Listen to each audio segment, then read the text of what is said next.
તો સમાચારમાં આગળ વાત કરીએ દાહોદની તો દાહોદમાં મામા સાહેબ ફડકે હોસ્ટેલમાં વિરોધ જોવા મળ્યો, જ્યાં હોસ્પિટલમાં રહેતા વિદ્યાર્થીઓનો વિરોધ જોવા મળ્યો। જમવાનું પૂરતું ના મળતા નારાજગી જોવા મળી, ત્યારે જમવામાં દાળ ભાત મળતા હોવાના આક્ષેપ થયા છે।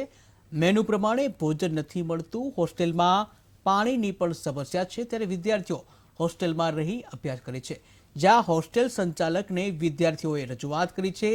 વહેલી તકે સમસ્યાનું નિરાકરણ થાય તેવી માંગ કરવામાં આવી છે કે જ્યાં દાહોદમાં મામા સાહેબ ફાળકે હોસ્ટેલ આવેલી છે, ત્યાં વિરોધ જોવા મળ્યો છે। હોસ્ટેલમાં રહેતા વિદ્યાર્થીઓ દ્વારા આ વિરોધ કરવામાં આવ્યો છે, જ્યાં જમવાનું પૂરતું ના મળતા નારાજગી જોવા મળી છે।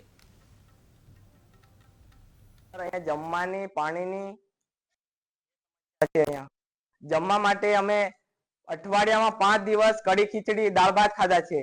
ગેસ પતી જાય, અઠવાડિયામાં 5 વાર તો ગેસ પતી જાય। હા, ગેસ અહીંયા છે કે નહીં છે, કઈ રીતે પતી જાય છે એ અમને કઈ પ્રોબ્લેમ ખબર નથી।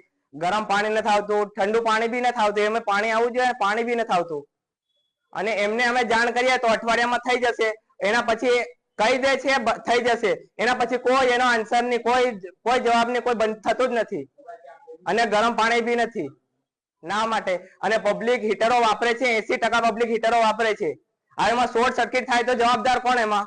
હા, એ તો થાય તો એ જવાબદાર તો અમારી ઉપર ઘોળવાના છે ને, પબ્લિક ઉપર। તમને કોને પરમિશન આપી હતી, કોને? પણ આ સબ પાણી ગરમ નથી આવતું તો આ યુઝ તો અમારે કરવું પડશે ને ગમે તેમ, એ છે પ્રશ્ન। અને મેનુ પ્રમાણે જમવાનું બનવું જોઈએ, એ અમારી માંગ છે। સર, અહીંયા જમવાની પાણીની એ સમસ્યા